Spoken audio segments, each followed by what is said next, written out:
The test strip turned the wrong color. Not beta blue, not the clean, uncomplicated result I had built my entire life around.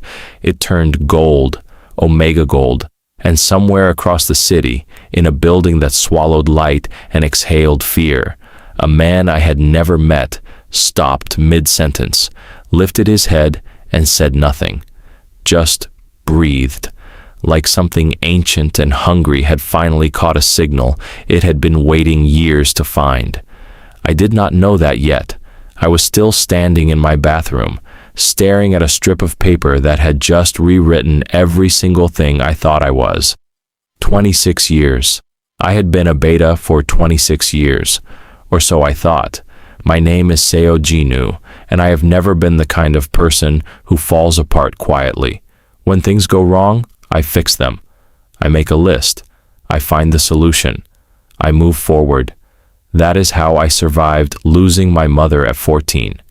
That is how I paid my way through college in Chicago without asking anyone for a single dollar. That is how I landed a junior analyst position at Heian Financial Group at 23, in a city that ate people like me for breakfast and did not apologize afterward. Chicago did not care where you came from. It cared what you could do, and I could do plenty. I was compact and sharpied, the kind of person who noticed everything 2 seconds before anyone else did.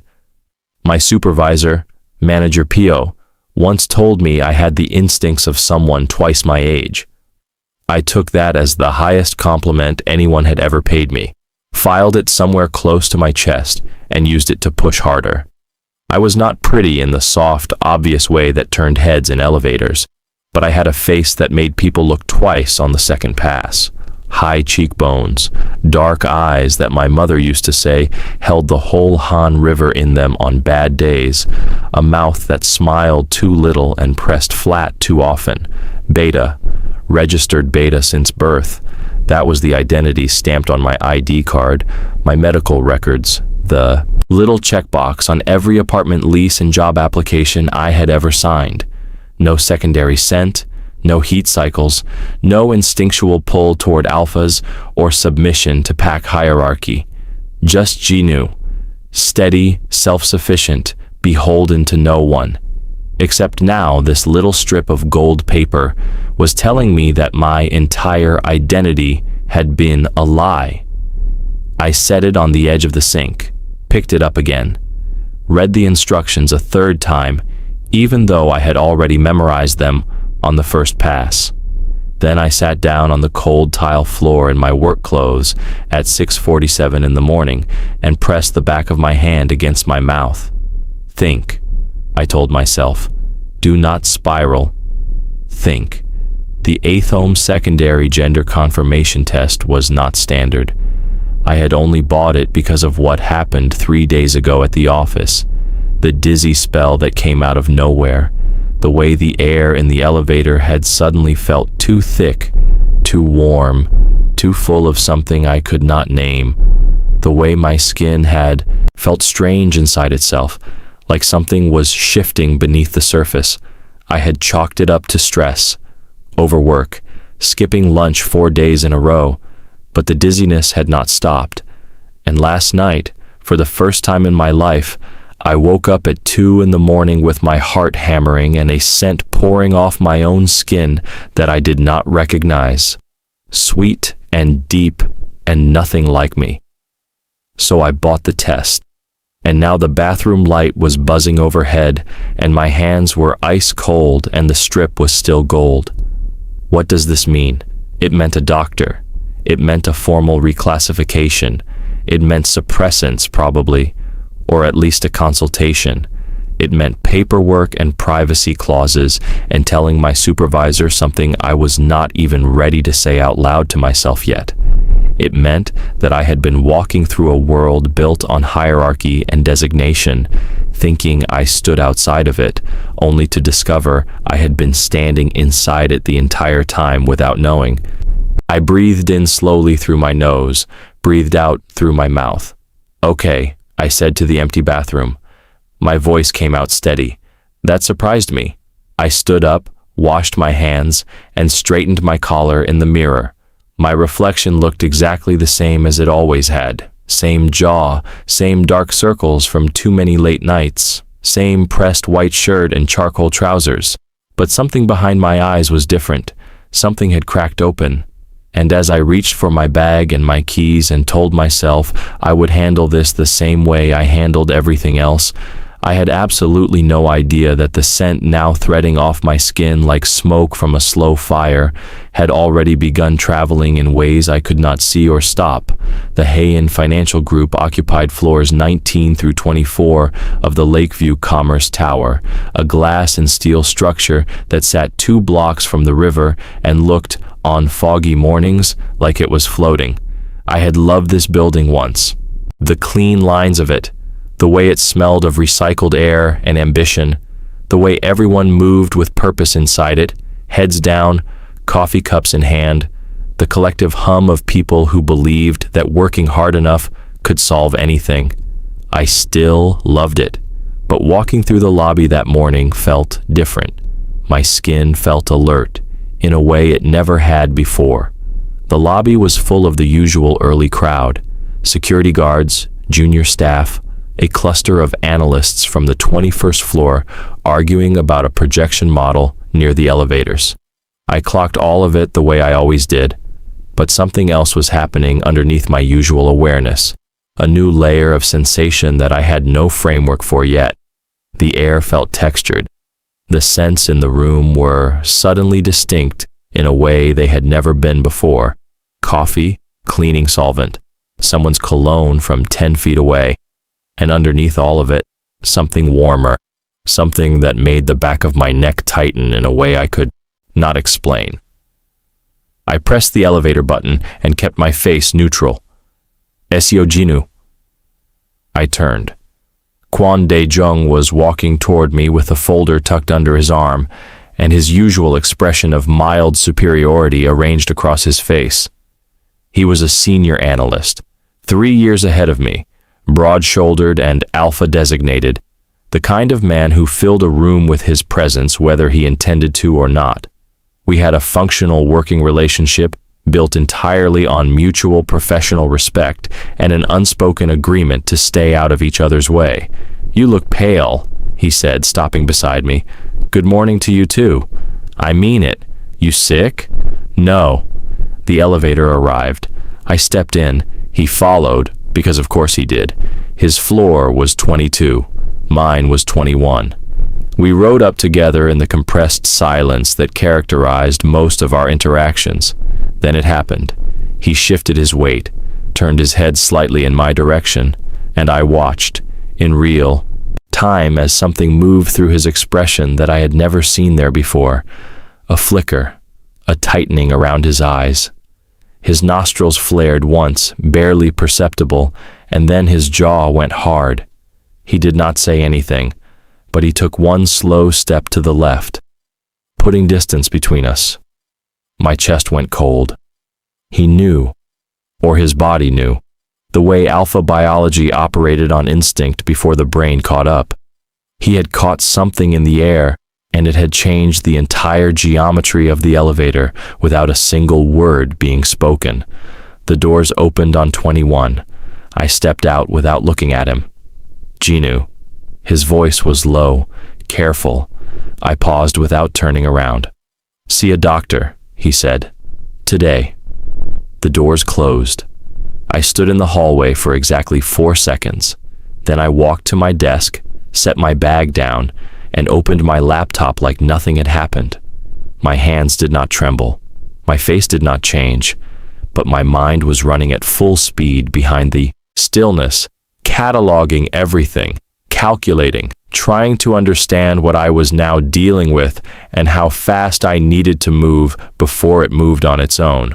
The morning passed in a surface-level routine that I maintained through sheer will. Emails, a budget review, a brief meeting with manager Pio about the Heian quarterly report. He looked at me once across the conference table with a slight furrow between his brows, but said nothing. I performed competence the way I always had, sharp and precise and giving nothing away. By noon, 2 other alphas on the floor had shifted in my vicinity, in ways that were subtle enough to ignore, but impossible to miss once you were looking for them. A turned head, a held breath. A colleague named Oh Seung-tae, who always ignored me, completely choosing, for the first time in 2 years, to bring his lunch to the table nearest mine before apparently thinking better of it and relocating. It is already spreading, I realized. The scent, it is already moving. And then, at 12:43, my phone buzzed with a message from a number I did not recognize. Floor 24, corner office, 1 p.m. Do not be late. Do not tell anyone. I stared at it. Floor 24 was not a floor I had ever had a reason to visit. It was not part of Heian Financial Group's operational space. It belonged to the building's private tenant, a separate entity entirely, a name that appeared on no public directory and generated no search results that led anywhere useful, except that everyone in the building knew what it was. Everyone knew who occupied that floor, and everyone, without exception, knew better than to go there uninvited. My phone buzzed again. You have already been scented. Coming is the safer choice. I set the phone face down on my desk, pressed my palms flat against the surface, felt my own pulse beating steady and deliberate beneath the skin of my wrists. Safer, the message said. Not safe. Safer. There was a difference. And whoever sent that message knew exactly what they were implying. What would you do if you received that message? Would you go? I already knew what I was going to do. I was going to go. Not because I was afraid, not because I was submitting to some biological pull I did not ask for or want. I was going because I needed information, and whoever was on floor 24 had it. I picked up my phone, reread the message one more time, and straightened my collar. 12:55, 5 minutes. I stepped into the elevator and pressed the button for floor 24. The doors closed, and as the elevator began to rise, the scent in the small metal box shifted, deepened, something ancient and magnetic pressing through the recycled air like a signal tuned to a frequency I had never been able to receive before today. My heart knocked once against my ribs. He already knows I am coming. The elevator stopped, the doors opened, and at the end of a long, dim hallway, a door stood open, waiting. The hallway was not what I expected. No marble, no ostentatious display of power, just clean concrete walls, low lighting, and a silence so complete it had texture. The kind of silence that did not happen by accident. The kind that was engineered, maintained, and protected. My footsteps were quiet on the polished floor as I walked toward the open door. I counted my breaths the way I used to count steps on the fire escape outside my childhood apartment when the world inside felt too loud. In for 4, out for 4, steady, present, controlled. The scent hit me before I crossed the threshold. Cedar and cold iron and something darker underneath. Something that had no clean name in any language I spoke. It moved through the air like a current, purposeful and low, and when it reached me, it did not ask permission. It simply settled against my skin and stayed there like it had always known the exact shape of me. My steps did not falter. I walked through the door. The office was large and spare. Floor-to-ceiling windows faced the lake, and the water outside was silver gray under the noon clouds, restless and deep. A single desk sat at the far end of the room, dark wood, nothing on its surface except a closed folder and a glass of water. Bookshelves lined one wall, actual books with cracked spines and marked pages, not decorative props. A low leather couch sat along the opposite wall, with a jacket folded across one arm. He was standing at the window, with his back to me. Tall, broad through the shoulders, in the way that spoke of something built rather than inherited. Dark hair, slightly longer than corporate standard, curling just above the collar of a black dress shirt, with the sleeves rolled to the forearms. His hands were clasped behind his back with the kind of stillness that did not come from calm. It came from discipline, From years of training the body not to reveal what the mind was doing. He did not turn around when I entered. "Close the door," he said. His voice was low, not loud, not commanding in the theatrical way I had braced for, just certain, the way gravity is certain. A voice that had never needed to raise itself because the world had always tilted toward it on its own. I closed the door. "Sit down, Seo Jinu." "I prefer to stand." A pause, brief, then something shifted in the line of his shoulders, not tension, something closer to recalibration. He turned around. I had seen photographs. Everyone in the building had seen photographs, the kind that circulated in whispered conversations and careful glances. But photographs had not prepared me for the reality of Cha Min-jae standing 12 feet away from me in the gray afternoon light, looking at me like I was a problem he was genuinely interested in solving. He was 30, maybe 31, a face that was severe in structure but not in expression, sharp jaw, dark eyes that held a quality I recognized immediately because I had cultivated the same quality in myself for years. Watchfulness, the kind that came from having learned very early that the world revealed its true shape only to people who paid close attention. He was looking at me the way I looked at a financial model I had not yet figured out, with focus, with patience, with the quiet certainty that the answer was already there and only needed to be found. "You do not look frightened," he said. "Should I be? Most people who receive that message are. I am not most people." Something moved at the corner of his mouth, not quite a smile, the suggestion of one restrained before it could fully form. "No," he said quietly, "you are not." He moved away from the window, and I tracked him without turning my head, using my peripheral vision the way I always did when I needed to assess, without appearing to assess. He walked to the desk, did not sit behind it, instead rested one hand on the surface and faced me directly, putting the desk between us deliberately, giving me space I had not asked for, but noted immediately. "Your designation changed," he said. "It was not a question. That is my private medical information. It stopped being private the moment your scent reached this floor." He said it without apology and without cruelty, just fact, delivered cleanly. "You presented this morning. Late presentation, significantly delayed, which means your suppression has been running without your knowledge, probably since childhood. Something triggered the shift. Stress, most likely, or a spike in proximity to a strong alpha signal." I stared at him. "You have been unconsciously suppressing an omega designation for over 2 decades, he continued. "Your body chemistry is now correcting that suppression at an accelerated rate. Within 72 hours, your scent will be fully detectable to every alpha within a considerable radius. Within a week, if you are not on proper suppressants, you will enter your first heat." The word landed in the room like a stone dropped into still water. I kept my face exactly where it was. "How do you know any of that?" My voice came out even. I was proud of it. "Because I have a physician on retainer who specializes in exactly this.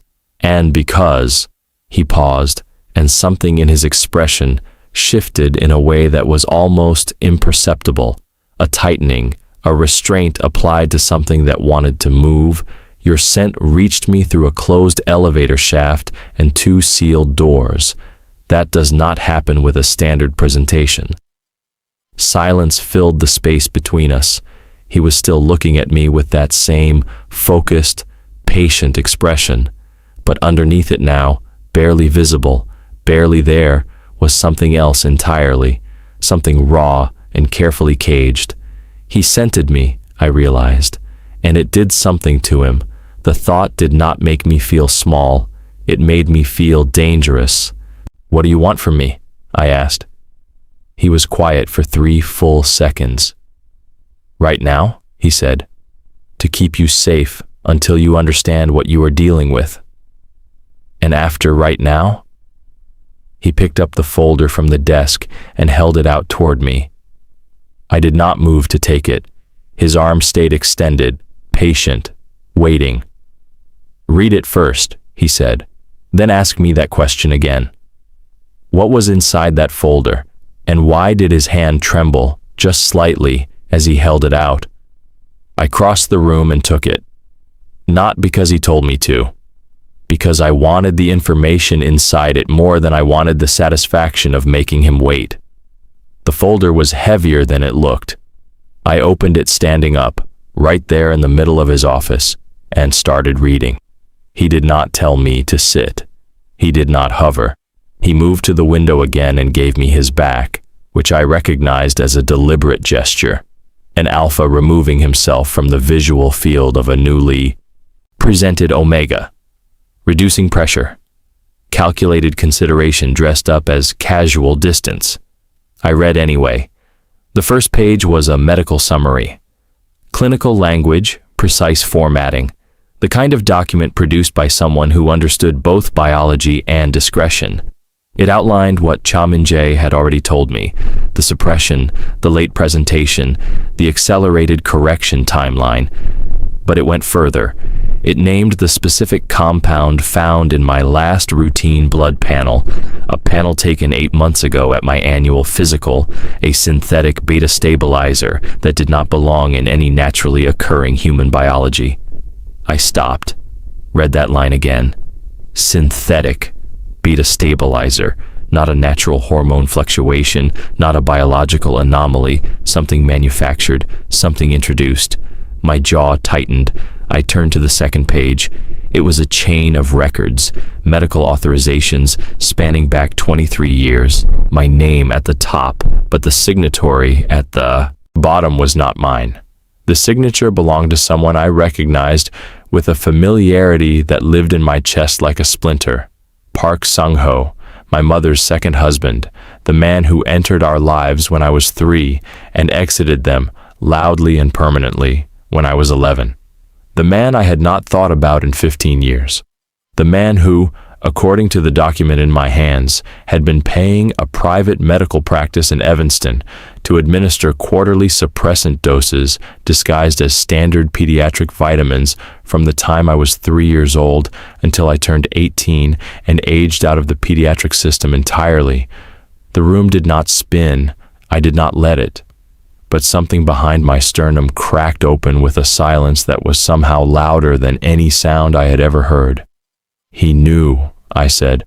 My voice came out flat, stripped of everything except the fact itself. Cha Min-jae turned from the window. "Yes, he knew I was Omega from the time I was 3 years old. And he suppressed it. The working theory is that he suppressed it to control inheritance eligibility within his family structure. His biological children are beta designated. An omega stepchild with a strong scent profile would have complicated certain pack-adjacent business arrangements he held at the time." I closed the folder, pressed it flat against my palm, felt the cool surface of it against my skin, and used that sensation as an anchor while everything I thought I had understood about my own history rearranged itself into a shape I did not yet have words for. 26 years, I thought. I built an entire identity on a foundation someone else poured in secret. "How did you get this?" I asked. "I have resources." "That is not an answer." He looked at me steadily. "I had you investigated when your scent first reached this floor, before I knew who you were. You investigated me. I investigate everything that enters my proximity unexpectedly. No apology, no softening, just the clean architecture of a man who operated by his own code and did not pretend otherwise. What I found was not what I expected." "What did you expect?" "A plant, a provocation, someone sent to test a response." He paused.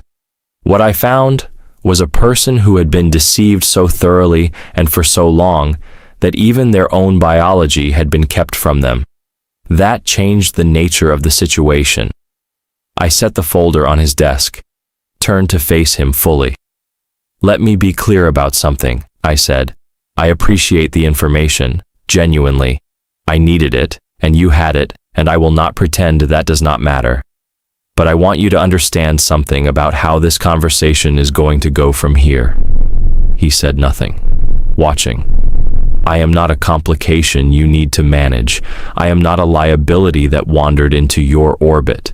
And I am absolutely not someone who is going to stand in this office and feel grateful for being handed the truth about my own life like it is a favor." Something shifted in his expression, deeper this time, less restrained. "I know what you are," he said quietly. "You know what my scent profile is. That is not the same thing." A beat of silence that had real weight to it. Then, slowly, deliberately, Cha Min-jae did something I had not anticipated. He stepped away from the window and walked toward me, not fast, not aggressive, each step measured and visible, giving me every opportunity to react. He stopped 4 feet away and looked at me with an expression that had shed its professional veneer entirely. Underneath it was something unguarded, something that looked almost like relief. "No," he said, "it is not the same thing." His voice had dropped, quieter now, rougher at the edges. "But for the record, Seo Jinu, I have been in rooms with frightened people my entire life. I know what fear looks like when it is trying to pass itself off as composure." He tilted his head slightly. "You are not frightened. I told you that already."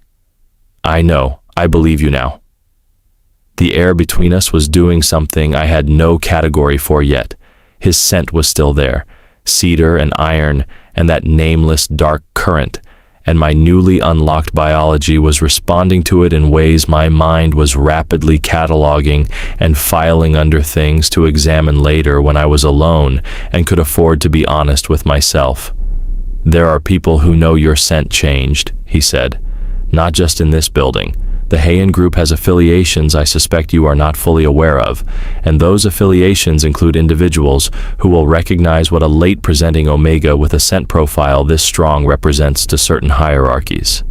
"What does it represent?" His jaw tightened once. "Leverage," he said, "or a prize, depending on who is doing the looking." My blood ran cold, not from fear, from the crystalline clarity of understanding exactly how exposed I had become in the span of a single morning. "So, what are you proposing?" I asked. He held my gaze. "Stay close," he said, "until you are protected." "Close to you specifically?" "Yes. And I am supposed to trust the Mafia King of Chicago with my safety based on a folder and a conversation." The almost smile returned. Fuller this time, just barely. "No," he said. "You are supposed to make a calculated decision based on available information, which is, from everything I have seen in the last 10 minutes, exactly what you do." I looked at him for a long moment. Outside the windows, the lake had gone darker, the clouds thickening over the water, the first suggestion of afternoon rain beginning to silver the glass. My scent was moving through the room between us like a question neither of us had answered yet. Why did he look relieved when I pushed back? What exactly is he protecting me from? And why does something in my chest feel terrifyingly like I already know his scent from somewhere I cannot name? The question sat in my chest like an ember. Why does his scent feel familiar? I buried it, filed it under things my newly unlocked biology was manufacturing without my permission. My body had been lied to for 26 years. It was overcompensating now, reaching for patterns and connections that probably meant nothing.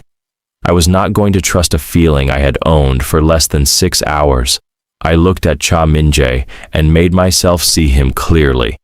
Not the scent, not the way the gray light from the lake window caught the sharp angle of his jaw, not the roughness that had crept into his voice when he stopped performing control and just spoke. I looked at the facts of him, a man who ran operations that did not appear in any public registry, a man who had investigated me before extending anything resembling help, a man who used words like leverage and prize without flinching, because that was the vocabulary of the world he actually lived in. Smart, dangerous, useful right now. That was the correct framework. Define close, I said. He moved to the desk and opened a drawer, pulled out a small black card and held it out. I took it without letting our fingers meet. A number, no name, clean white text on matte black. That reaches me directly, any hour. That is a phone number, not a definition. Close means within my protected radius until your suppressants stabilize your scent profile and your reclassification is processed privately. My physician handles the medical side. My legal team handles the documentation. Nothing goes through public channels. How long? 2 weeks minimum, possibly 3. I turned the card over in my fingers. And what do you get out of it? Silence. Not the silence of someone searching for an answer. The silence of someone deciding how much of the true answer to give. Your situation is connected to a larger problem I am already dealing with, he said. Finally, Park Sung-ho is not a figure from your past. He is active, current, and the people he works with have been moving into Chicago territory for the last 4 months. Everything in my body went still. He is here. He arrived 11 days ago. I set the card down on the desk surface very carefully, picked it back up, because the alternative was doing something with my hands that revealed exactly how that information had just detonated inside me. Park Sung-ho, the man who smiled at my mother's funeral with dry eyes and a perfectly pressed suit, the man who sold our apartment 3 months after she died and handed me a bus ticket to my aunt's house in Pilsen like I was a piece of furniture he no longer had room for, the man who, apparently, had spent years quietly ensuring I would never know what I actually was. He was in Chicago, and Cha Min-jae had known before I walked through that door. You already knew who I was, I said. Before your people sent that message, you knew the connection. I suspected it 2 days ago. I confirmed it this morning when your scent presented. And you waited. I needed to see you first. Why? He looked at me with that focused, patient expression that I was beginning to understand was not calculation. It was something older than calculation, something that lived underneath strategy and had nothing to do with advantage. Because people connected to Park Sung-ho come in 2 categories, he said. Those he controls, and those he damaged. A pause. I needed to know which one you were before I brought you into this. The rain had started against the windows, soft at first, then steadier, drumming a low rhythm against the glass that filled the silence between his words and my response. And now you know, I said. Yes. Which category? You already know the answer to that. I did, and the fact that he saw it clearly, without me having to perform damage or perform strength, without me having to explain or justify the architecture of how I had survived, did something to the inside of my chest that I was absolutely not going to examine right now. If I agree to this, I said, I need 3 things. He waited. My work schedule does not change. I go to my office, I do my job, I maintain my life exactly as it was. I am not disappearing into protection like someone who needs to be hidden. Agreed. The medical and legal process is transparent to me at every step. I see every document before it is filed. I approve every decision about my own designation. Agreed. And when this is over, whatever information you have about Park Sung-ho and what he did, I get a full copy. Everything. Something moved through his expression. Not surprise. Deeper than surprise. That information carries risk, he said. I know. I want it anyway. He was quiet for 4 seconds. I counted. Agreed, he said. I picked up the black card and slid it into my inside jacket pocket. Then we have a deal. He nodded once. Then he did something completely unexpected. He walked to the low leather couch against the wall, lifted the folded jacket from the arm, and held it out toward me. I looked at it. "Your scent is spiking," he said, matter of fact, no drama in it. "The walk back through the building will be easier if it is partially covered. The jacket carries a neutral alpha-adjacent scent.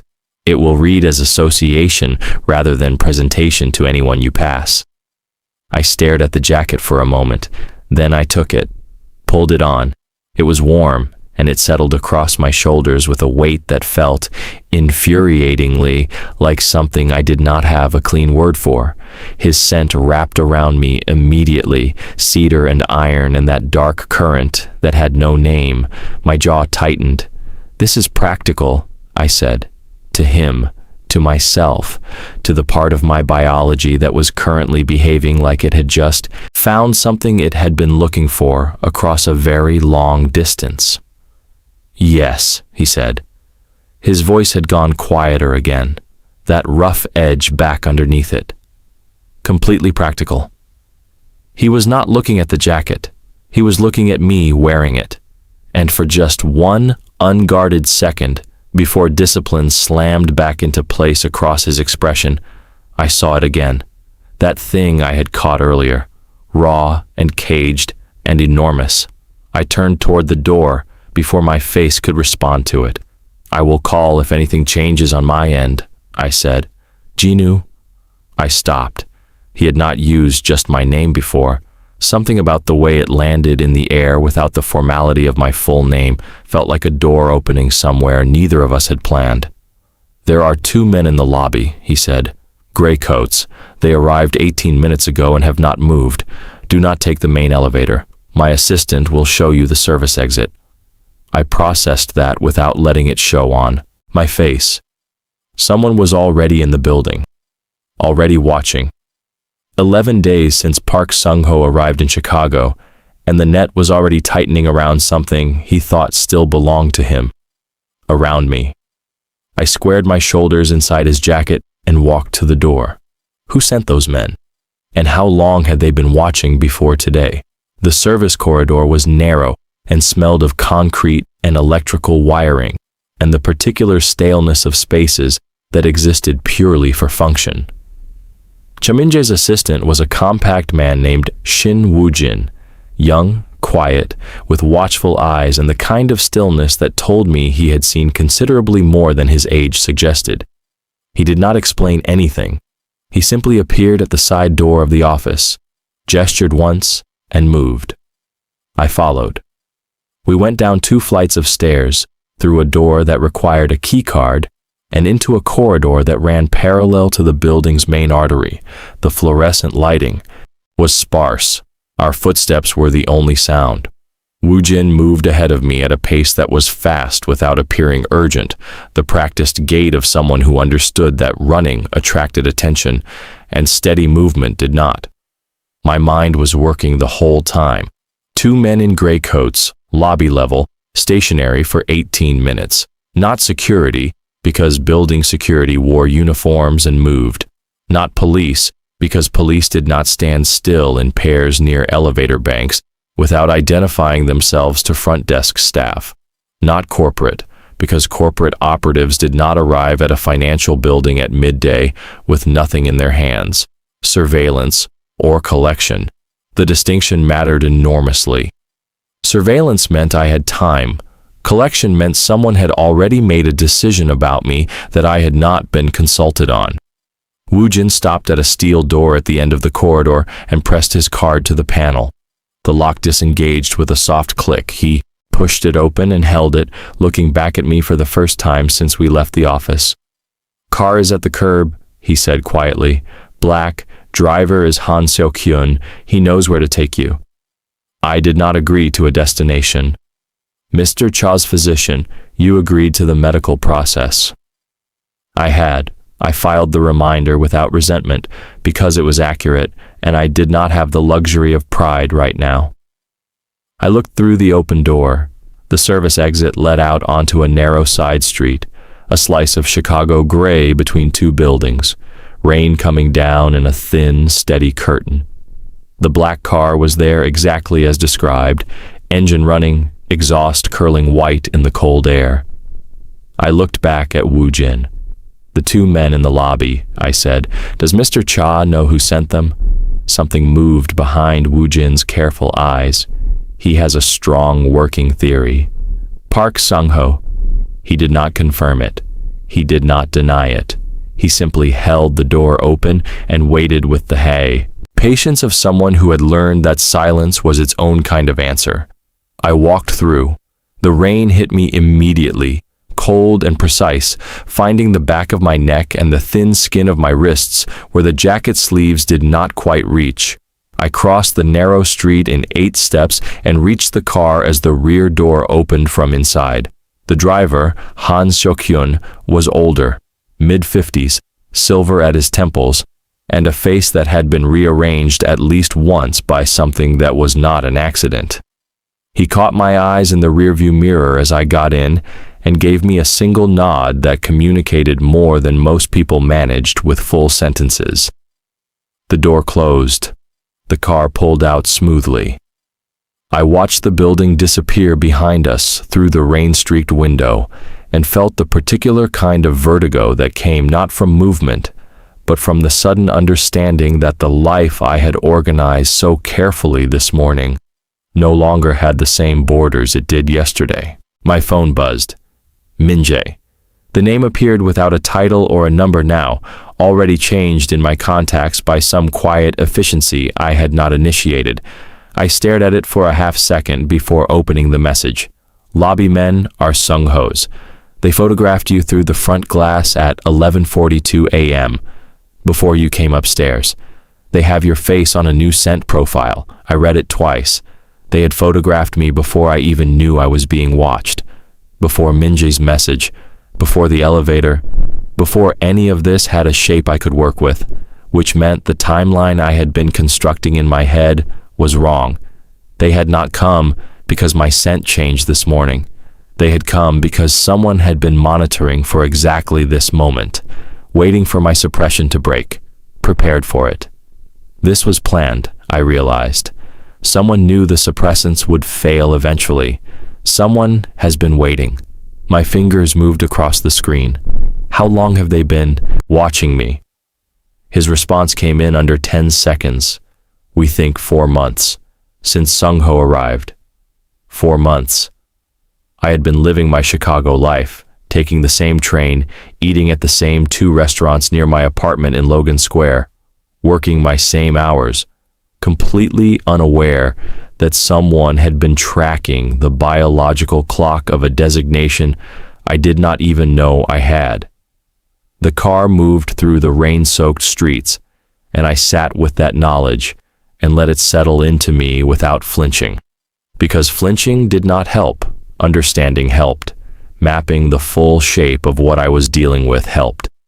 Park Sung-ho had suppressed my designation for a reason. Kept it suppressed for over 2 decades for a reason. And now that the suppression had broken, he had moved within hours, which meant my designation was not just a biological fact to him, it was a resource. My phone buzzed again, not Min-jae this time, a number I did not recognize, no area code I could place. The message was 4 words long. "We need to talk." And then, before I could process it, a second message from the same number arrived. This one was not text. It was a photograph. I opened it.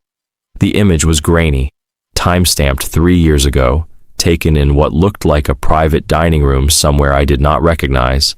A table, several men, and at the far left of the frame, partially turned away from the camera, but unmistakably recognizable by the sharp cut of his profile and the particular way he held his shoulders like the room belonged to him simply because he was in it. Cha Min-jae, sitting at the same table as Park Sung-ho, laughing at something Sung-ho had said. The car hit a pothole, and the jolt moved through my spine, but I barely felt it because every functioning part of my brain had just pivoted hard in a single direction. They knew each other, Min-jae and Sung-ho. 3 years ago, same table, same room, comfortable enough for laughter, and Min-jae had told me nothing about it. I looked up from the phone and stared at the rain on the window and felt something cold and exact move through me that had nothing to do with the weather.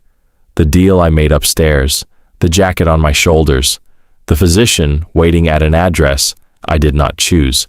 How much of this morning had been rescue, and how much of it had been something else entirely? The car slowed for a red light. I looked at the door handle, calculated the distance to the sidewalk, the rain, the nearest train station, my access card for the office, my wallet, my phone, all present. I could be gone in 4 seconds.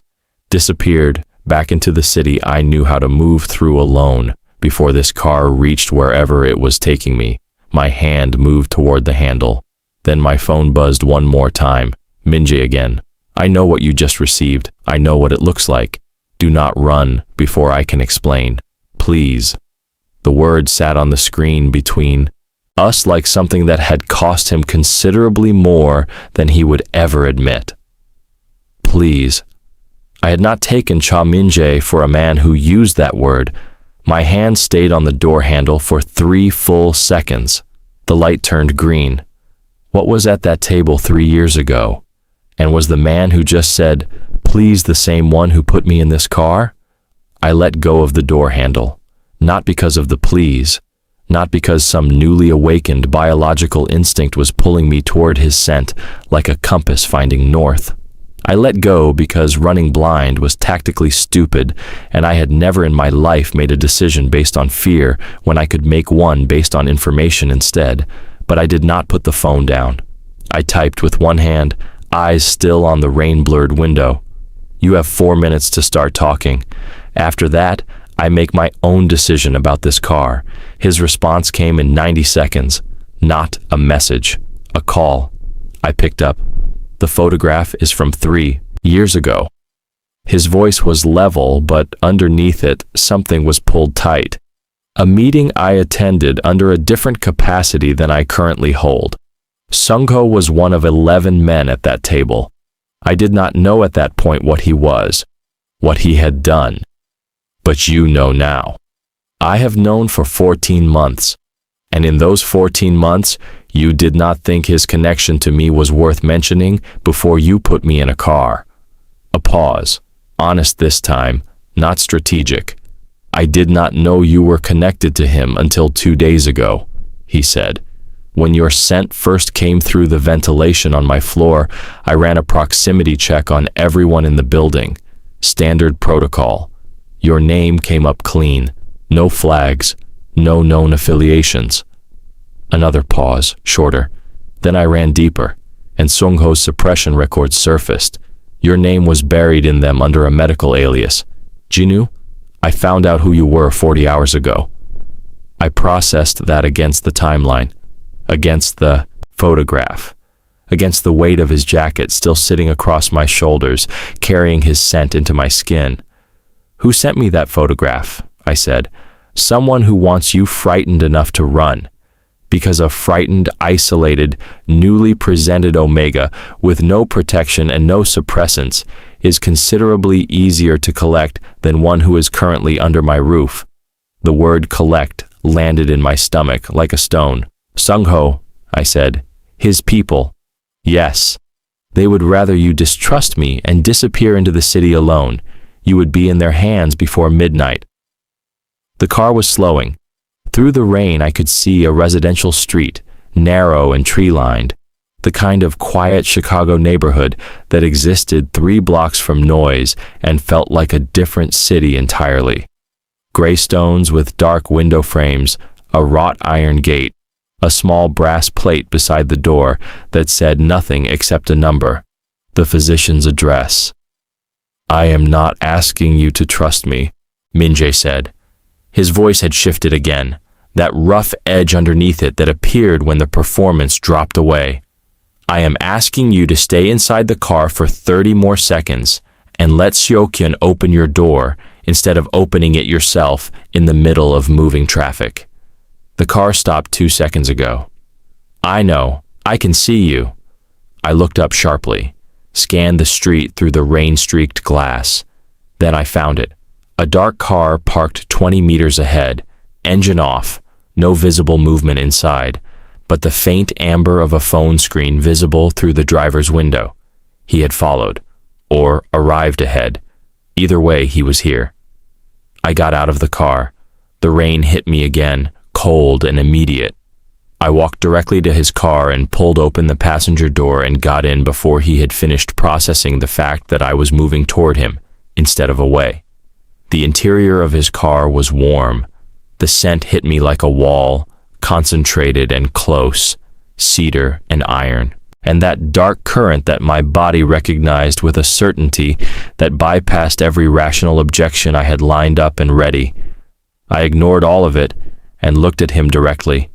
He was looking back at me with an expression I had not seen on him yet, unsettled, not frightened. Chaminjay was not a man who frightened easily, but genuinely unsettled in the way of someone whose model of a situation had just been revised without warning. "Talk," I said. "All of it.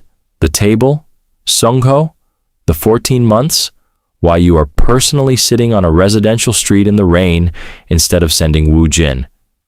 He was quiet for exactly 2 seconds.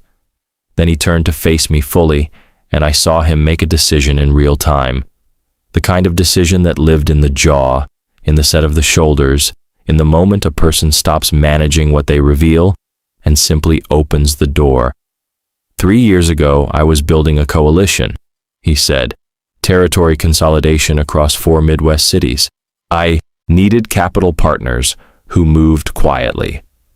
Sungho came recommended through 2 intermediaries I trusted.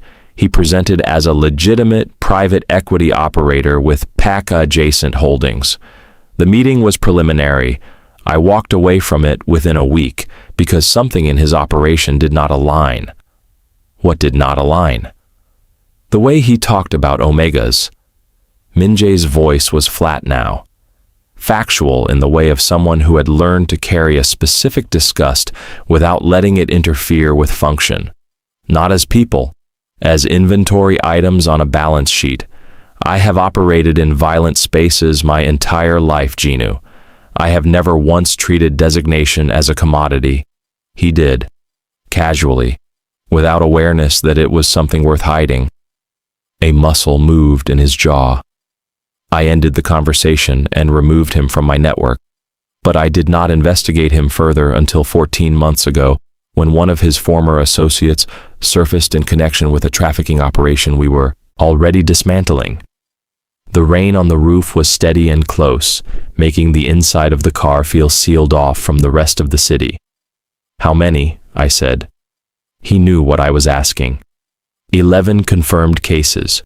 Omegas whose designations were suppressed without consent, primarily in childhood, and who were later located and collected when the suppressants failed. Sungho does not sell immediately. He holds, uses designation status as leverage in pack hierarchy negotiations. His eyes stayed on mine. You would have been the 12th. 12 people. 11 before me, who had their biology stolen and then had themselves stolen when the theft wore off. I sat with that for a moment. Let it be as large as it actually was without shrinking it into something manageable. "Why are you here personally?" I said, "on this street, in the rain?" The question sat between us. He did not look away. "Because when I read your file 40 hours ago," he said slowly, "and I understood what had been done to you, and for how long and how completely alone you had been inside a life built on someone else's lie, I made a decision that this one was not going to end the way the others did." His voice had dropped to something very quiet. "And because this morning when you walked into my office and stood your ground without a single crack in your composure, I wanted to make sure that, if anything moved wrong today, I was close enough to stop it myself." The car was very warm. His scent was everywhere. My heart was doing something I was going to firmly attribute to newly unlocked Omega biology, and absolutely nothing else. "That is a personal investment in a professional situation," I said. "Yes, you are aware that is a problem. I am aware." He said it without deflection, without the performance of detachment, just honest acknowledgement of a thing that existed, whether either of us found it convenient or not. I looked at him for a long moment. The photograph from 3 years ago was still on my phone. I knew what it looked like. I also now knew what it actually was, and the difference between those two things was the entire architecture of whether I stayed or walked. I believed him, not blindly, not because his scent was doing complicated things to my newly honest biology, because the account he had just given me had the internal consistency of truth, the specific detail of it, the way it cost him something to say it plainly instead of carefully. I believed him, and that made everything considerably more complicated than the clean transactional deal I had negotiated upstairs. "The physician," I said. "Is she actually a physician?" "He," Minjae corrected.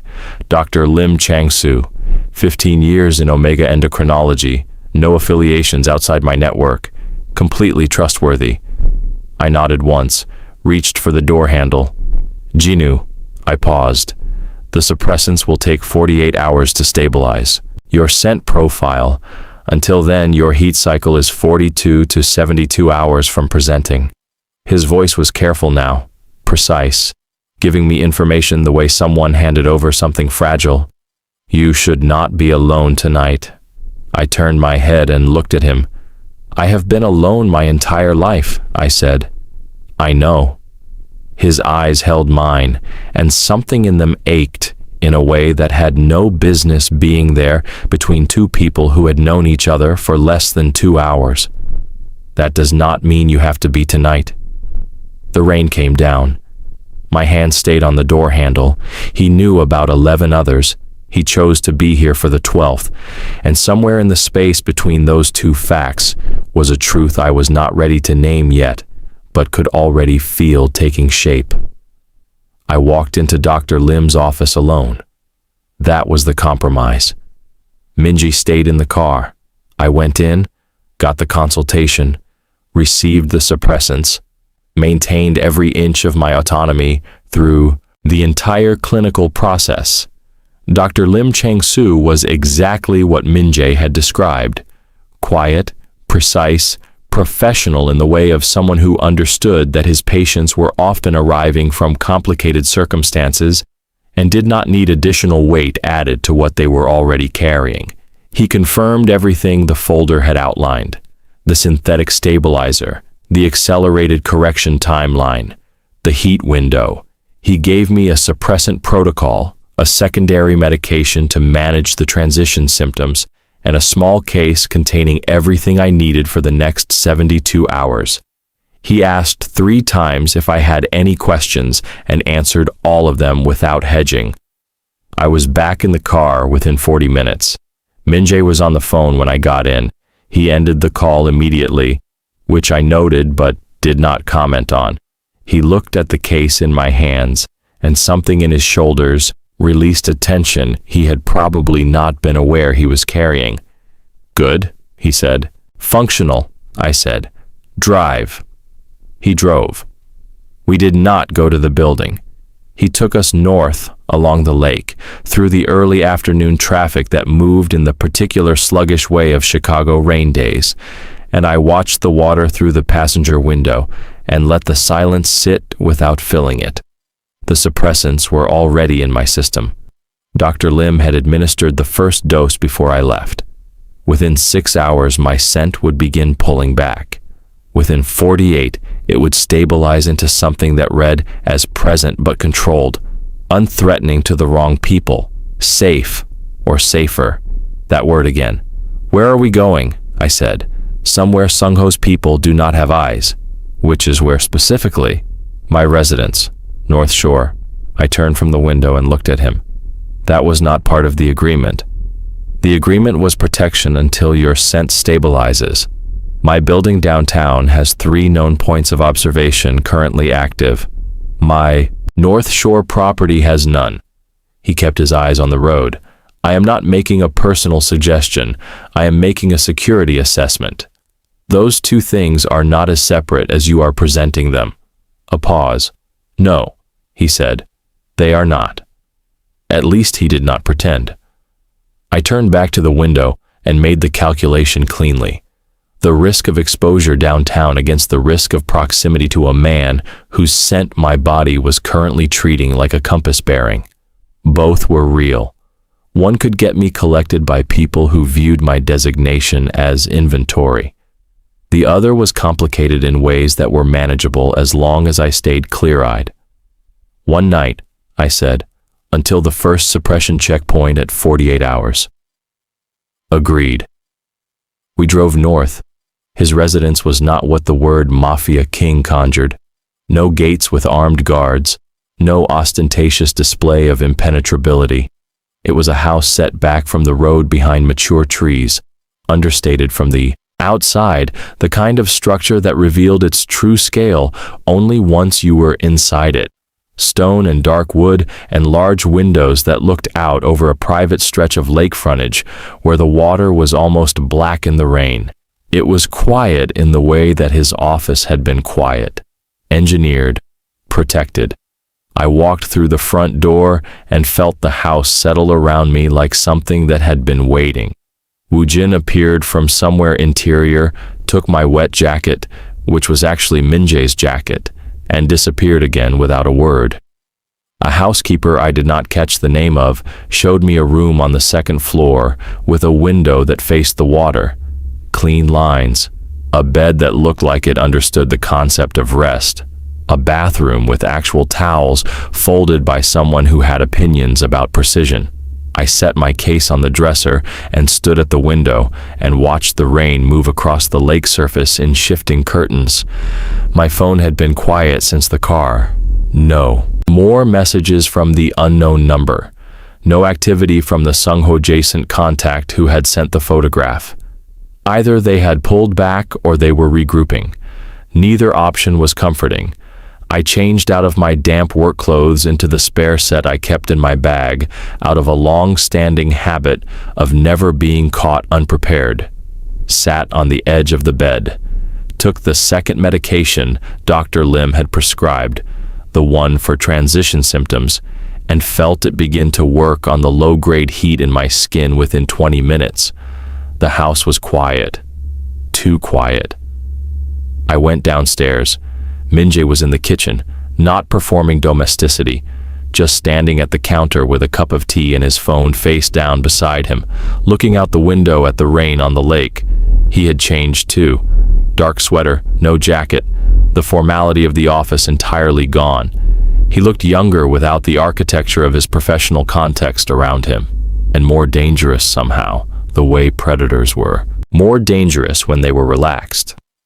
He heard me on the stairs and turned. "Hungry?" he said. "No." I moved to the counter and poured water from the kettle he had left out. "Tell me about the other 11. Something shifted in his expression. He had not expected that specific request at this specific moment. "Now? You said you have been working this case for 14 months. I want to understand the full shape of what Sungho is doing. Not the version edited for someone who needs to be managed. The actual shape." He looked at me for a moment. Then he set down his cup and turned to face me fully. 8 of the 11 were located before collection could be completed. We got them into protected designation status and out of Sungho's radius. His voice was level, operational. 3 we did not reach in time. What happened to the 3? They are currently being held in a private PAC compound outside Louisville. We have been building a legal case to authorize intervention for 7 months. It moves slowly because Sungho's legal infrastructure is sophisticated and his documentation is clean. 3 people, sitting in a compound in Louisville right now because someone had stolen their biology and then stolen them when the theft failed. He has been doing this for how long? I said. The earliest confirmed case we found goes back 9 years. 9 years. 11 confirmed. An unknown number unconfirmed. I wrapped both hands around my cup and felt the heat of it move through my palms, and thought about a 3-year-old child being given a vitamin that was not a vitamin by a man who had looked at that child and seen a future asset instead of a person. "I want to help with Louisville," I said. Min-jae went very still. "Jinu, I have a financial background and 14 years of document analysis experience. If his legal infrastructure is sophisticated, his financial trail is where it will crack. That is what I do. Find where numbers are hiding something. You are not in a position to take on additional risk right now. I am in a position to decide what risk I take on. That was also part of our agreement." He looked at me with an expression that was equal parts something I recognized as professional resistance and something I recognized as the specific frustration of a person who had just realized they were not going to win the argument. "After your suppressants stabilize," he said finally. Agreed. The rain outside had softened. The kitchen was warm. His scent was everywhere in the house the way it had been everywhere in his jacket. Low and constant, and infuriatingly grounding. I was about to say something else when his phone lit up on the counter between us. He glanced at it, and I watched the color change in his face, not dramatically. Min-jae was not a man who went pale in the cinematic sense, but something drained out of his expression with a speed that told me whatever was on that screen had just rearranged the entire structure of the evening. He picked up the phone, read it, set it down, looked at me. "What?" I said. "One of my downtown contacts just confirmed the identity of the person who sent you the photograph this afternoon." "Sung-ho's people?" "No." His jaw was tight. "It was not Sung-ho's people." I stared at him. "Then who?" He was quiet for 1 second, that stretched like wire pulled to its limit. "My younger brother," he said. "Cha Min-jun." The name landed in the kitchen between us, and the warmth of the room did not change, but everything inside it did. His brother, the person who had sent me a photograph designed to make me run from Min-jae's protection, had been Min-jae's own family. I set my cup down very carefully on the counter. "Why?" I said. One word, stripped to the bone. Min-jae's eyes met mine, and for the first time since I had walked into his office that morning, I saw something in them that looked like genuine pain. "Because Min-jun has been working with Sung-ho for the last 6 months, he said. "And I did not know until right now." His own brother. And somewhere in the space between that betrayal and the 3 people still sitting in Louisville, something about this entire situation had just become deeply, irreversibly personal. The silence after that sentence was the loudest thing I had heard all day.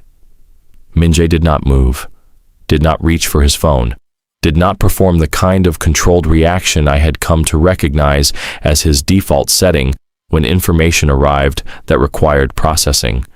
He just stood there with both hands flat on the counter and looked at the middle distance between us like he was reading something written in the air that only he could see. I watched him absorb it. 6 months. His brother had been feeding information to a man who collected omegas like balance sheet entries for 6 months, and Min-jae had been building a case against that same man for 14 months. And somewhere in the overlap of those 2 timelines was a geometry of betrayal that I understood viscerally because I had my own version of it sitting in a folder upstairs with Park Sung-ho's signature at the bottom. The people who were supposed to protect you, the ones who looked you in the face every day while the damage ran quietly underneath. I knew exactly what that felt like. "How confident is your contact?" I said. "Completely." His voice was stripped down, no texture in it. "He does not give me information he has not verified 3 times. Then Min-jun knew I was in the building today." "Yes. He knew before you did that my suppression had broken." Min-jae's jaw tightened once. "That would be the working conclusion." "Which means the men in gray coats in the lobby this morning were not a reaction to my scent presenting." They were already positioned. Minjun told Sungho I worked in that building. They were waiting for exactly this day. He said nothing, because there was nothing to say. The logic was clean and it landed where it landed, and denial was not something either of us had the luxury of right now. I picked up my cup, set it down again without drinking, moved to the window and looked out at the lake because I needed something still and large to look at while I thought. "Does Minjun know about this house?" I said. A pause that was a fraction too long. "He has been here before," Minjae said. "Not recently, but yes, he knows it exists." I turned around. "Then we cannot stay here past tonight."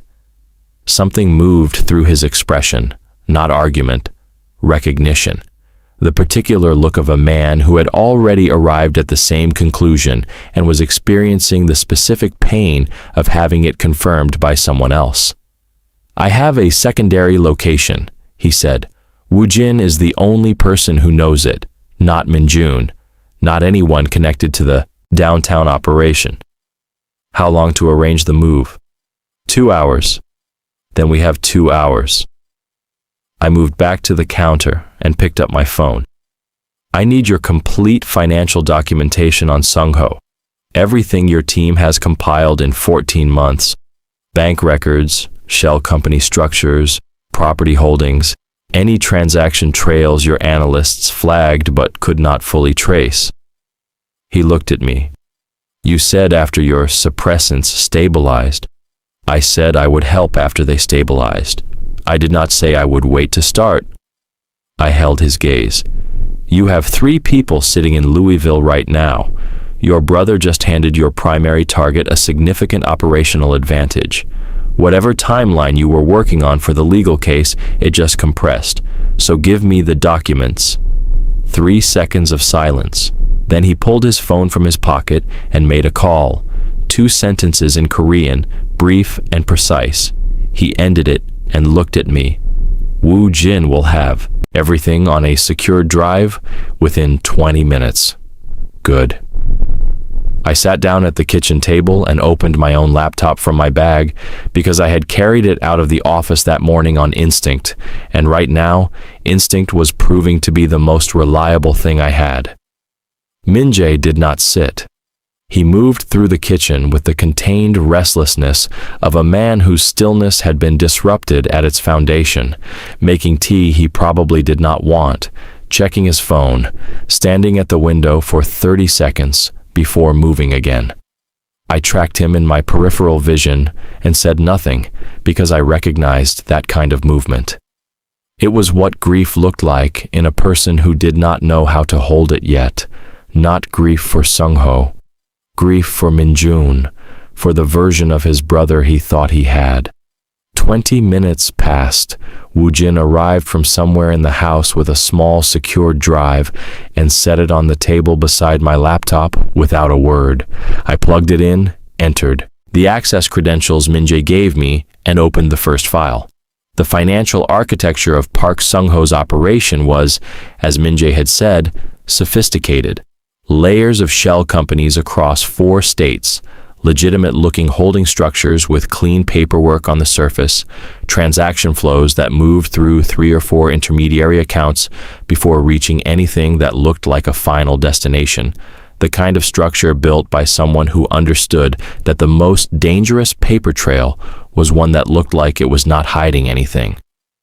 But I had spent 3 years at Heian analyzing exactly this kind of architecture for corporate clients who needed to understand where their money actually went versus where the documents said it went. I started with the Louisville property. 40 minutes in, I found the first thread, a property management company registered in Delaware with a registered agent address that matched character for character. A secondary address used by one of Sungho's Chicago-based shell entities.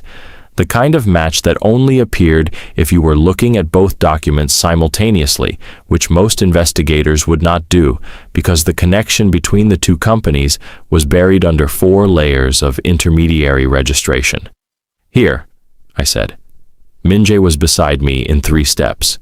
He leaned over my shoulder and looked at the screen, and I felt the shift in the air as his scent moved closer, concentrated and warm, and my suppressants were working, but they were not yet at full efficacy, and my body registered his proximity with an honesty I did not have the bandwidth to manage right now. I kept my eyes on the screen. "This Delaware registration ties directly to the Louisville property," I said, "and this address here connects it back to his Chicago operation. If your legal team files on the Delaware entity, it pulls the Louisville holding into the same proceeding. You do not need to build a separate case. You collapse them into one." Minjae was very close and very still. "Our legal team missed that connection for 7 months," he said quietly. "They were probably looking at the companies individually. You have to look at the addresses. The names change, but the administrative infrastructure is lazy. People reuse the same registered agent addresses because it is operationally convenient, and they assume nobody is cross-referencing at that level." He straightened up slowly. I finally looked at him. He was looking at me with an expression that had nothing strategic in it anymore, nothing managed or measured, just open and direct, and carrying a weight that I felt land somewhere in the center of my chest with a specificity that had no clinical explanation. "Jinu," he said. "Do not," I said. "I have not said anything yet." "You were about to say something that belongs in a different conversation than the one we are currently having." A pause. Then the corner of his all day. The almost smile became something that costs you. "I have been watching you do it all day." The almost smile became something fuller, still restrained, but real in a way that changed the entire temperature of the room. His phone rang. He answered it, and within 4 seconds, the smile was gone. He turned away from me and moved to the far end of the kitchen, voice dropping too low to catch the words clearly. But I could read the line of his back, the way his shoulders had gone rigid, the way his free hand pressed flat against the wall like he needed the contact. Bad news, very bad news. He ended the call and stood with his back to me for a moment that lasted long enough to tell me he was deciding how to deliver whatever he had just received. Then he turned around. "Minjun is in the building downtown," he said. "He walked into my office 20 minutes ago with 2 of Sung-ho's men. He is telling my staff that I have been compromised, that I have taken an unstable, newly presented Omega offsite for personal reasons, and that the situation requires internal management." The clinical coldness of that framing hit me like a flat, open hand. Unstable, personal, internal management. Language designed to make me sound like a liability, like someone who needed to be handled rather than protected. Language that would give Sung-ho's people legitimate-sounding cover to walk into Minjae's operation and extract me under the appearance of organizational concern. "Your staff," I said. "Will they believe him?" "Some of them might. Minjun has standing in my organization. He has used it carefully for years." His eyes were dark and absolutely steady, which means we have less time than I thought. I closed my laptop, stood up. "How long until Wu Jin has the secondary location ready?" "I will call him now." "Call him while we move. We are not waiting 2 hours anymore." He looked at me for 1 second with that expression that had been building all day, the one underneath everything else, the one that had no professional context and no strategic function, and existed purely because 2 people had been in close proximity through something true, and it had done what truth does. "Okay," he said, quietly, like the word meant more than logistics. I picked up my bag and my laptop and the medication case and walked toward the door. Behind me, I heard him follow, and underneath the sound of his footsteps and the rain still coming down against the windows and the low urgency of everything that was now moving faster than either of us had planned, I heard something else. His exhale, long and slow, and carrying in it everything he had not said in the kitchen. His brother had just declared war using my name, and somewhere in the space between that betrayal and the way Minji had said, okay, like it was a promise, I understood that what started as a transactional deal on floor 24 had become something neither of us was going to walk away from unchanged. What would Minjun do when he realized we were already gone? And what was Minjae willing to sacrifice to end this? The secondary location was a 40-minute drive north. Woojin had it ready in 20. We moved through the rain in Minjae's car, with the city falling away behind us, the lake running alongside the highway like a dark mirror, and neither of us speaking because everything that needed to be said was waiting for a moment that was not this one, not while we were still moving, not while the situation was still open and breathing and capable of changing shape without warning. I watched the road and ran the numbers in my head, the Delaware filing, the Louisville property, the 7 months of legal groundwork Minjae's team had already laid. What I had found in 40 minutes of focused analysis was not a miracle. It was a thread, but threads, pulled correctly, unraveled entire structures. Sung-ho had built his operation on the assumption that nobody would look at the administrative layer. The names on the documents changed constantly. The addresses did not, and addresses were public record. I already knew what I was going to do with that. The safe house was a property outside Evanston, a 2-story building set back from a residential street behind a privacy hedge that had been growing long enough to mean it. Inside, it was spare and functional and smelled of clean air and wood and nothing that belonged to anyone in particular. Woojin had arrived ahead of us and had the heat running and 2 laptops open on the kitchen table and a pot of doenjang jjigae on the stove that filled the whole ground floor with a warmth so specific and so familiar that I stopped walking for a full second when the scent reached me. My mother used to make it on cold days. I had not smelled it in 12 years. I did not say that out loud. I moved to the table and sat down and opened the secured drive again and kept my face exactly where it was.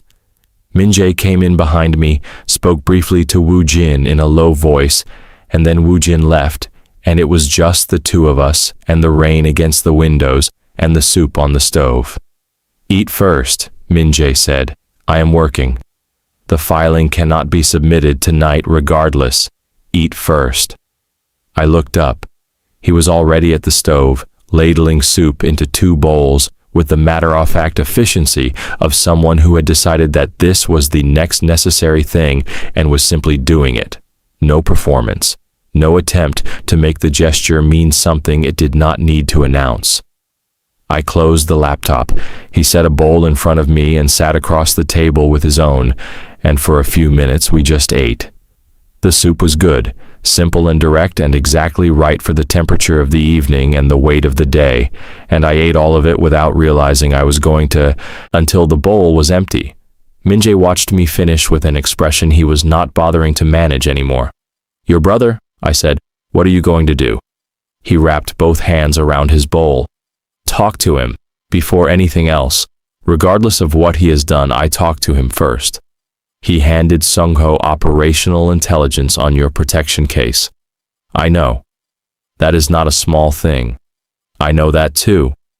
His voice was quiet, not defensive, just honest in the way of someone carrying something heavy and not pretending it was light. Minjun is younger than me by 8 years. When I built this organization, I told myself I was building something that would protect him. Keep him from the parts of this world that damage people.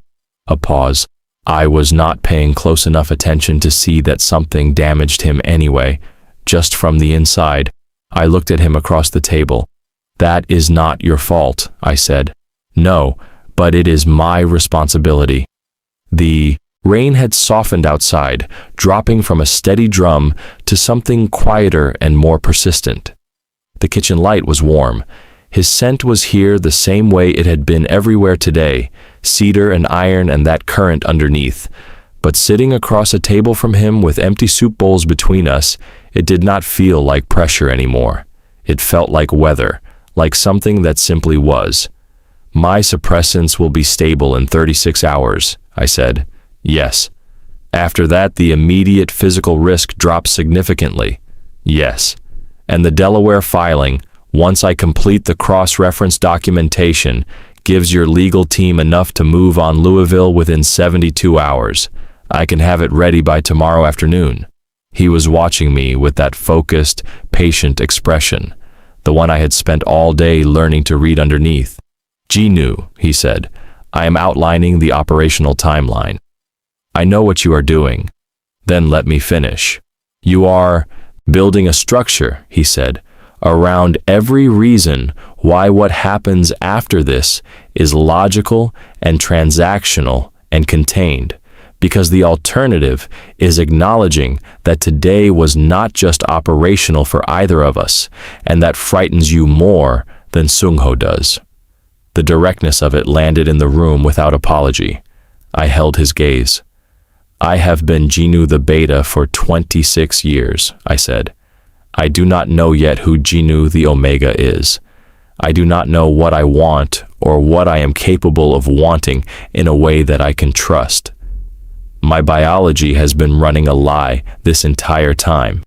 Everything I feel in proximity to you could be chemistry I was never supposed to have access to until now.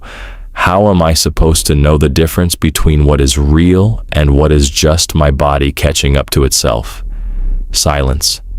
He nodded slowly, like I had said something he had already considered and respected the weight of. You cannot know yet, he said.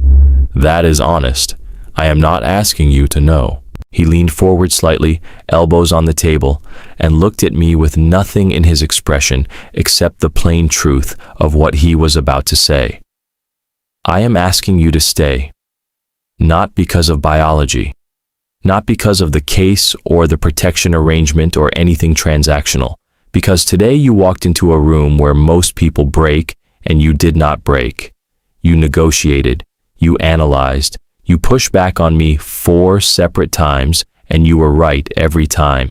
And I have been in rooms with extraordinary people my entire life, Jinu, and I have never once wanted to understand someone the way I want to understand you. The kitchen was very quiet. My heart was doing something complicated, and I was done pretending it was purely pharmacological. I need time, I said. Take it. I am not soft about this. I will not pretend feelings I do not have. I would not want you to. And if at the end of the time I need, what I feel is gratitude and professional respect and nothing further, you accept that without making it a problem. Agreed. I looked at him for a long moment. Okay, I said. He exhaled.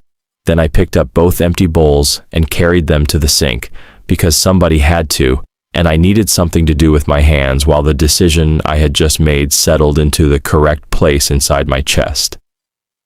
He came and stood beside me at the sink without being asked.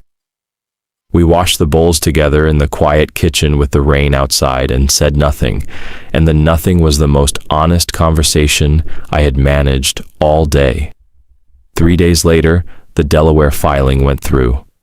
I submitted the cross-reference documentation at 11:47 in the morning from the kitchen table of the safe house, sent it to Minjae's legal team with a 2-page explanatory memo, and received a response within the hour that contained more exclamation points than I had expected from corporate legal counsel.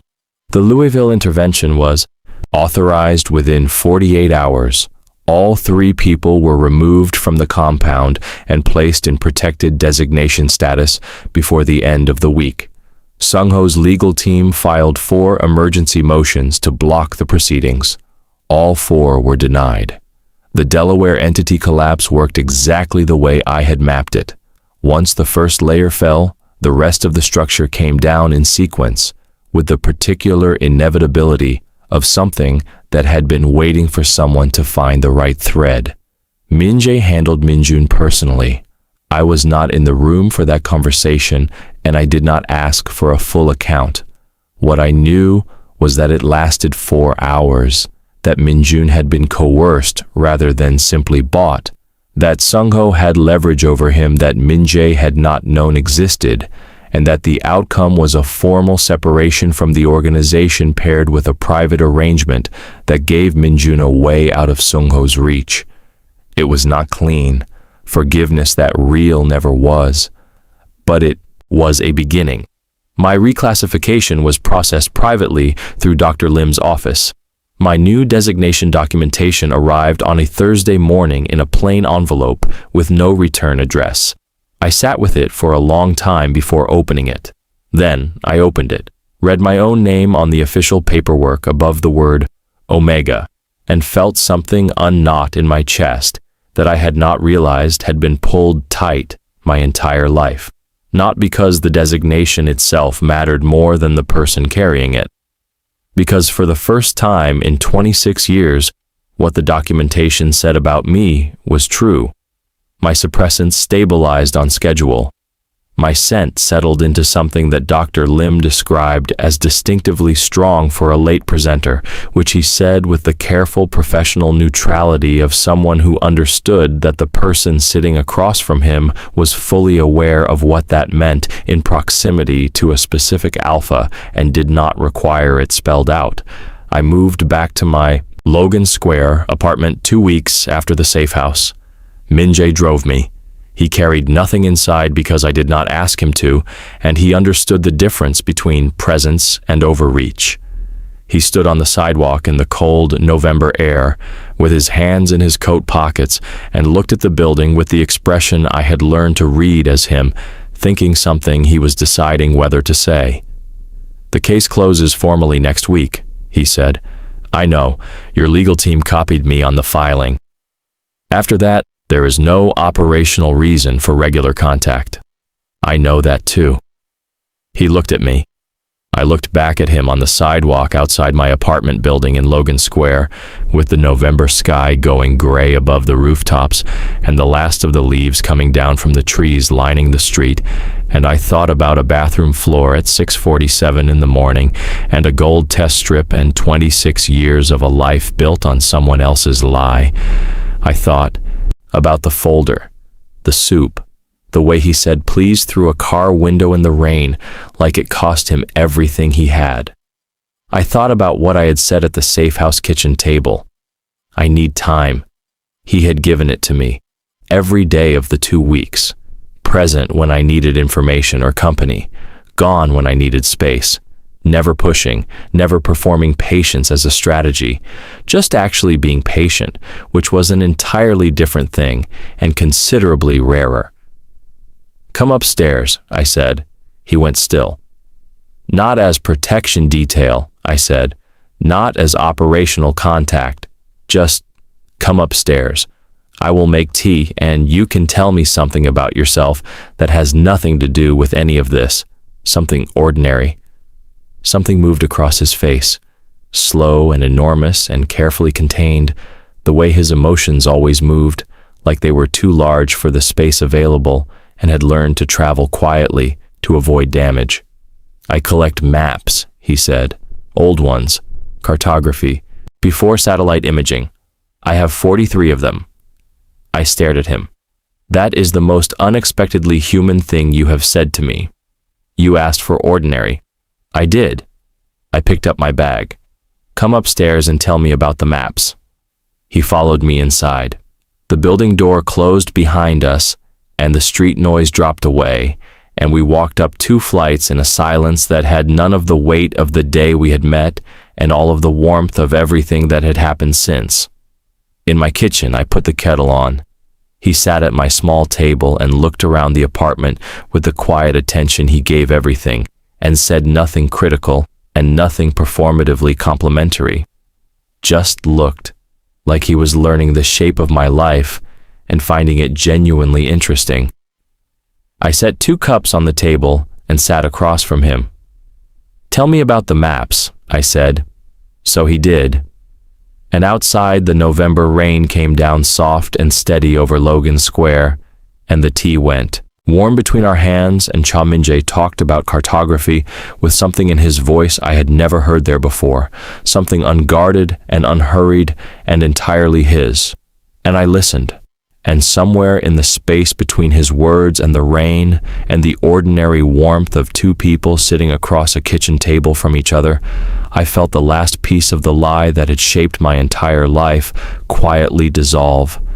Not with a crash, not with a dramatic reckoning, just gone, leaving only what was actually true, me, here, present, knowing exactly who I was for the first time, and for the first time in 26 years, that was enough. It was more than enough. It was everything. He thought he was a beta, until the truth found him, and so did the man who already knew what he was worth before Jinu knew it himself. Please, like, comment, subscribe, and click on the notification bell. Thanks for watching.